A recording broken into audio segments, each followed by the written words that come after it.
know, black women have a reputation. This is how they portray us in the media, that we're angry, right? We talk, we got foul language, we're angry, we fight each other, we fight over men, we're jealous, we're ghetto. This is the images of black women. And what I'm telling you is we are happy and loving. You know, I sit in the sun all day. I like to go hiking. You know, I sit under the trees as well. I love my life because I don't take it as seriously as I used to. I'm not so hard on myself like I used to. You could be hard. If you start getting into this food thing, you could be a fanatic about it, and that ain't good either. And when I've seen non-vegans and other people seem a little happier sometimes than the vegans, because I was like that, I was radical, it was a thing. Now I don't care. People want to ask me about raw foods. I don't even want to talk about it no more. I got a YouTube channel. I got over 17,000 viewers. And when I started off, I started talking about raw foods. So people get mad now. They be like, you never talk about raw foods. Well, raw foods do something to you. It make you want to talk about other things called living and loving and being together and playing kashishis.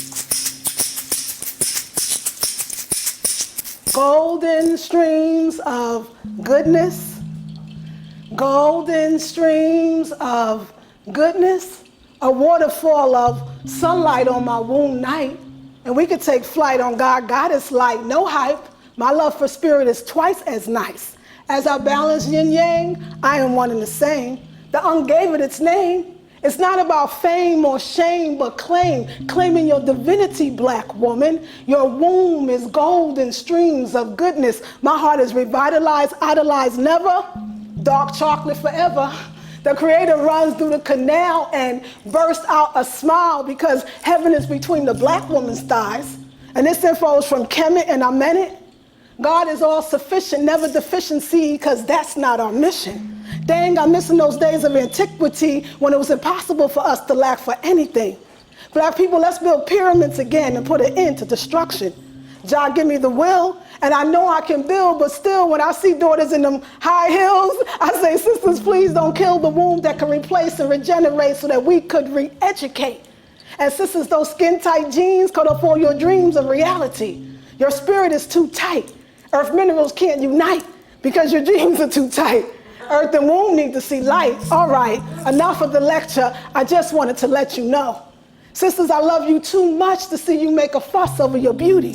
It was granted to you naturally, don't you see? So please don't change a thing. Brothers love to run their fingers and tongues through your original hair. Don't get scared. Natural hair won't bite. Look right. Love is coming through. Sisters, take care of your womb and make that brother swoon with thoughts of maroon in June. Have him commit, not make you sick.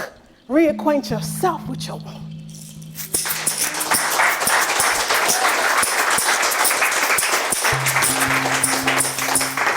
So I thank you very much for listening to me. You know what, that's what came out. I want to tell you about me, so you will know. I grew up in Brooklyn, New York. You know why I always tell people we eat too much, we don't need a lot of food? Because I ain't never had a lot of food, okay? I could do this vegan lifestyle easy. My mother was mother, and we had four children. My mother had two brothers and sisters. I have two brothers, one sister. And we grew up on welfare. This is not the EBT card days, y'all. This is the books. Remember the books? And don't go to the store and you had not the book for the $10 bill, food stamps. I don't know, some of y'all might not know about it, but if you ain't had the book to match the $10 food stamp, they would not allow you to buy stuff. Can you imagine as a kid, your mama was smart, she was embarrassed, that's why she sent you to the store, why she didn't go? That was wrong, that was just abuse on many levels, but I got it. So we went, embarrassed, you know. One thing about my mother though, she was such a fighter. And she was a metaphysician. I grew up on the metaphysics. We were born in a place in New York called Brownsville, Brooklyn. If you don't know, Mike Tyson was born there as well. We ain't gotta say much more. You gotta be a fighter to come out of that. It was during the time of the Vietnam War, and many of the brothers and sisters were just coming back, brothers particularly from the war, so most of them were dope fiends. My father was one of them. I remember Brownsville was called Vietnam itself because of all the burnt out tenements that you lived in. So you literally could live in a building that was totally burnt out or live on top of a floor that was just abandoned. And I remember walking up the stairs and you literally stepped over junkies, is what we call them, maybe we still do. And you walked over the junkies. I left at 6 years old, but these memories are still in my head. We always struggled. It was never enough. It was never enough to eat. We was always hungry. I mean, I remember this lasted to the 80s though. I was born in 1967. And in the 80s, we still was hungry. At that point, we had moved from Brownsville, Brooklyn to a place called, my mama, she was deep. She was a deep sister. So she would be studying, there was books, Tootie might know some of them before our time, but books like Seth Speaks. My mom was into channeling. And another book I'll never forget is called 3 Magic Words. It's by U.S. Anderson. My mother would make us study the stuff. We'd be 7 and 8 sitting down fasting, meditating. I get it now. She had us fasting because we had no food. I think about it now like, stuff. What?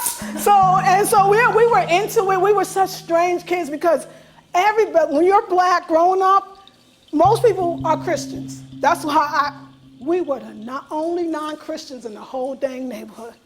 So we were strange. Like to this day, I don't know Bible passages. I couldn't tell you one verse from the next. And I used to be embarrassed about that because when you want to be down with everybody else. You want to be like everyone else.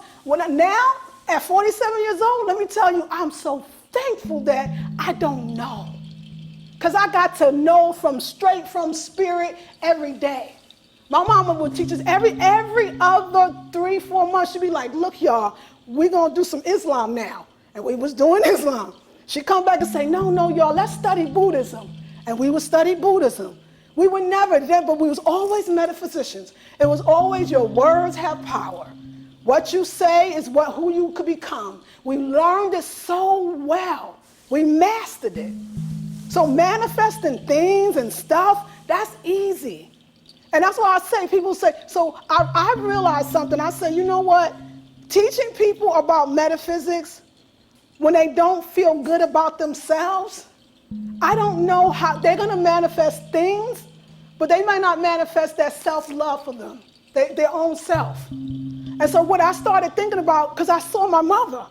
My mother died at 59 years old of so-called lung cancer. But my mother died much more. She died of a broken heart. My mother died of poverty. My mother died of fighting for us to get out of Brownsville and move into this beautiful neighborhood in Brooklyn called Park Slope. Park Slope was an affluent, beautiful neighborhood. Now, we were still on welfare. Don't get it twisted. We still had food stamps. Can you imagine going to a deli in New York, and it's an affluent neighborhood, and you pulling out your food stamps, and the man in the back is going, so what is this? I'm like, it's money. It's like, we don't take this. My mother went over there and said, you know what? No, the law is and you're supposed to take this, and they start taking only person in the whole neighborhood. We had the food stamps. So I was always the first and the one to do it. So I watched my mother in one way be this dynamic mom who knew all about metaphysics. I watched my mama be the one my mother had congressmen, assemblymen. She said, this is what they here for, to help us. And they was at the house thinking of stuff. My mother had one day we had Black Panther party in our house. And the next day, my mother was very close to a lot of teachers. And in New York, a lot of the teachers were Jewish. And so they were what we call, quote unquote, hippies. And they'd be over the next day, she'd be kicking it with them. And I just remember this. It was the funniest thing. I remember when they used to come by, because we were so hungry. So anything dealing with food, I remember food. They used to always bring watermelon. That was very interesting. Why was they bringing us watermelon? We didn't care though. We didn't even care. We was tearing that watermelon up, y'all. So food for me, it was good. It was true. Every day they brought watermelon. We did. We loved watermelon. And I remember though, my mama went through all of that. But in the end, my mama would do anything to feed her children. That's why I want to talk about food today in a different way. But what she had to do, it wasn't worth it. So she had to be with men she didn't like. This is what she thought. Even though she knew the metaphysics, all that, to her it was, you have to put up with SHIT so your kids can eat. So see, I seen all that people do for food, and it was basically, I'm not gonna say it was unnecessary, but in the midst of it, her womb was hurt. In the midst of it, she had about, now that I know what abortions are, because now I know she had some, but we didn't know then. Because when you had some, like I've had two, now you know what that was and the pills and why she couldn't eat the night before, you know shit now, okay? So my mother must have had 6, 7, 8 abortions, I'm thinking. My mother was destroyed, and her relationships, the relationships that she had, that's the first time in my life that I wasn't conscious of it, but I understood a wounded womb. I understood what it was for a woman to carry around, to have knowledge. I have clients that are highly degreed, clients that make a lot of money, but why is their womb jacked up? So that told me something. That's not a guarantee that you made it because you educated and because you know. You know, when I look at, to me, I trace things back for a black woman. I trace things back to the enslavement Holocaust. That's me. Some could say it's not true. I deal with women. So unless you're a woman and you deal with women, this one you just sit down and listen, and I'll educate you brothers as best I can. Because you're like black women, I can tell you. I wouldn't be in here if you didn't like black women. So let me explain to you why some of us don't feel like we're so happy and we want to talk to y'all when you say, hey baby, what's up? And we'd be like, huh, what? Like, we're wounded. We have been hurt. It's not that black men hear something wrong with them when they less than. We got good brothers. But if you don't understand the woman that you're dealing with, and that in that one woman, that one woman may be on a healing journey, and that she's trying to heal 20 people in that one soul, that everything she learned from her mother and her mother's mother and her mother's mother. Black women talk. When we get together, we talk about what we should do with y'all, how we should do y'all, we learn the game. Because there's a game. My mother tried to teach me the game. She did. She tried her best, but I could never play the game right. She said, you're not supposed to tell him you like him, even if you do. I'm like, but I don't want, why not? So you don't tell him that. You don't call him first. You don't. So it was a list of games, but I couldn't play, and she just would shake her head and be like, what I'm going to do with this one? So because I didn't know the game, but the game was still being played, I too was looking for love in all the wrong places. I didn't grow up with a father, so I wanted a father. And so when you don't get that father, man, don't look at that woman because she's grown and she look grown and she got a grown body. She still might not be a grown woman. Don't matter if she's 20, 30, 40, 50. She still was that little girl that might be looking for something. So that's why you can never do enough for her. But it's not you. You didn't do nothing wrong. You can't make, she's wounded because she really want her father. She didn't get that. She really wants that. She still wants it. She still wants it at 40 and 50. She still needs it. So we're going to find it in some other way. So my thing is, yes, I want to teach you about food, but I also want to teach you about how this womb, I believe, works. So this is what I believe. The womb, for women, whether you have one or not, you still have the spirit of your womb. And your womb is here to create. It don't matter if you postmenopausal. It don't matter if you premenstrual. If you have a womb, your womb wants to create.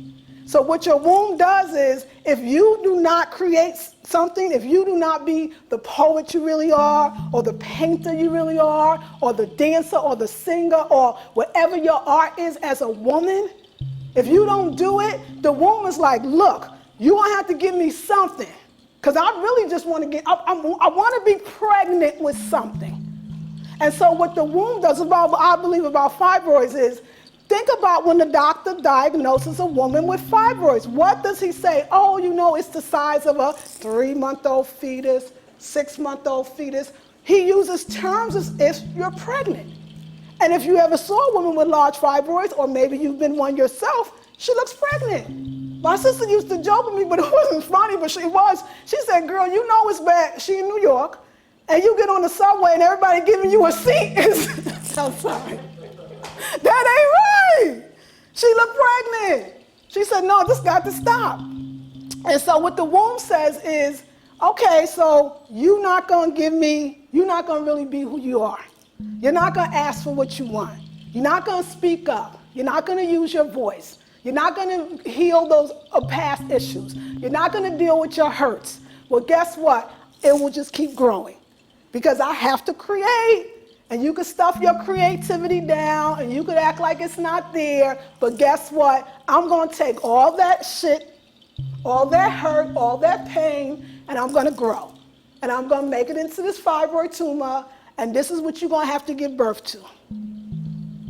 And so eventually, once I put it together that, yeah, okay, it's our diet, but let's go a little bit on the diet. If you don't like yourself, you ain't gonna take care of yourself. Why are we telling people to eat the right foods when we should tell people to love your black ass self? Love your black ass skin. Love your nappy ass hair. What you doing? How you gonna eat right but you don't like what you put your...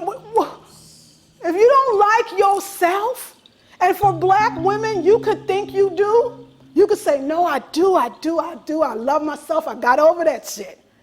I don't. And if you're dark as me, you probably got some issues. And I'm only going to tell you why. And I can say it because it took me a while. You have to. Everything says in the society that you're just not it. Nothing on TV say you it. Nothing in the media says that you're it. You're going to have to look in that mirror. See, I turned all that shit. I don't have a TV. I haven't had a TV for, I don't even know, because too many years count. My daughter's 18, I have a TV for 18 years. I don't have a TV. I don't get regular magazines. I don't even know the news. Because this is what I had to do so that I could say, let me tell you when I knew I was beautiful. When I start getting pictures of women from Africa, like beautiful women like Queen Vida. And when I saw that those women in that country were considered the sexy, the beautiful women, I said, well, then maybe we all crazy. And I know I won't use that word in Ghana, sister. Won't do it. Won't do it, sister. Just here, we in Rome, so we're going to use crazy. Not there. We must be something wrong with us. You got to flip this whole societal thing. And every day you got to tell it it's a lie to its face. You got to look in that mirror and you got to have to love the skin. You know what? We were taught during the days of slavery that we were not valuable. We could not even own our own bodies as women. Do you understand why you don't like yourself? You think you just popped up one day not liking yourself? Even at controlling images, stereotypes, they're there to hopefully to keep you not liking yourself. So if you don't like yourself, I eat at McDonald's too if I ain't care about living. I hear brothers all the time be like, I don't think I'm gonna live to 25. I don't think I'm gonna live to 30, I don't think I'm gonna live to 40. If you don't think you're gonna be here, why would you eat fruits and vegetables? That shit's gonna prolong your life. Just think about the psychology of it. If you don't like yourself, you're not going to get a green smoothie. You're not going to do it. I know because I teach this thing. And I go, oh, wow, you know what? All the green smoothies in the world, they don't like themselves. So they're not going to eat the greatest foods. Food to me is a direct link to how you care about yourself. People that eat right, they want to live. They actually think that they have, but you have to believe you got something to live for. And sisters, it's not just your children. And I love my daughter with all my heart, but when Tahuti flew me down here from Oakland, California, and I got to stay in the hotel for 5 days without her, hallelujah! Hallelujah! Stress is gone. You don't eat, and I got a good child, because some of those people don't. My child actually is good. She do everything right. She, little egghead, she's a great child. It don't matter, my womb hurts sometimes. I tell her sometimes when she come in the house, I say, you better not ask me for nothing. Oh, it get crazy too. You better not look like your mouth want to ask me for a thing. I say it real nice and slow too, so she get it. Don't ask me for nothing. Act like I don't live here. I bet you find out where those crackers are now. Bet you will. Don't let your children drain you. I know this is unusual talk today. It ain't the Mother Earth, and no, it's not, no, because you are the mother. And if you don't take care of yourself, the best thing I can do for my daughter is tell her from 4 to 8 in the morning, if you gotta go to the bathroom, you better hold it. You better hold it, because you know those are my hours. I'm in the bathtub from 4 to 8 or 4 to 6. I get up early in the morning, I do my sea salt baths. She gonna hold that. I'll tell you that right now. She know too. She be like, she be getting in there before I do. Or she hold it. Find a way. Here's a cup. You can do what you gotta do. And y'all may think this woman is absolutely out of her mind right now. But you're gonna be out of your mind if you put everybody else before you. You wanna see some crazy women walking down the street? You seen them. They probably ain't had no time to themselves. They probably did for everybody else before they did for themselves. See, I don't have a problem with that. People think I'm crazy. I like when I go to sisters' houses, they be like, oh, we're gonna do this thing, and we're cooking for everyone. You wanna come over? Call me after you finish, because I probably won't be in the kitchen with you. I'm tired. I don't work the whole day. I'm not gonna do it. There are certain things, because you know what? I know, it's not traditional what I'm saying. It's selfish, isn't it? It's not right. But watch me be 55, still fine. Watch me. I'm sorry, y'all. Laugh about it. Can I get an amen? Amen. Hallelujah. Sisters, I watch us be broken down. And then brothers be like, well, see, that's why I go to the Dominican Republic. That's why I go to Brazil, because the women are so fine and they keep their bodies so good. They ain't got to do what we do every day. The sister said it. I got to go to work and I got to give you what you need. Something got to give here. But at the same time, I will admit that it does seem like women from other countries, they seem a little more relaxed. Maybe it's the sun, maybe it's the sea. I don't really know. I don't know what it is. I just know they seem a little more relaxed. They kind of take care of their bodies. It seems like a little better. So I say, we don't need our men going to no other country. They can stay right here. We're just as fine as anybody else in the world. We're just as beautiful. What we don't do is take time for ourselves. You gotta do it. You gotta get up. I'm always doing yoga, push-ups, sit-ups, and when I don't do it, I'm okay with that too. I sit and chill for a while. A lot of us too, we try to make ourselves and our men happy. And I remember too, before I went vegan, I was vegan for a long time, but I was a thick vegan, and maybe I still am to many people, I'm not really sure. And I remember I would be in relationships with men, and I'd be like, you know what, I really want to fast. Sometimes fasting is just call you. And I know men would say, oh, baby, no, I don't want you to lose your butt, don't lose your hips, don't lose your this. And I would be like, dang, okay, I won't do it. And I would do everything that they wanted and not what I felt good about. It wasn't until I finally said, you know what, it's just your problem, I'm about to get skinny. So brace yourself when you get home in 21 days. This is one brother that went away. It ain't gonna be the same. Because I had to do something for me. Not for my daughter, not for my man, for me. When you get almost 50, you really start thinking about yourself. Because if you don't start thinking about yourself at that age, first of all, you're tired, okay? So you ain't got the same strength that you used to have. But you also start thinking about, what if I don't have 50 more years? When am I gonna be important? See, I'm a Leo, so it's probably a lot easier for me to be self-centered, because that's what we are. If you love yourself and you put yourself first, you probably will never hear this again. You may never ever hear this from a black woman for sure.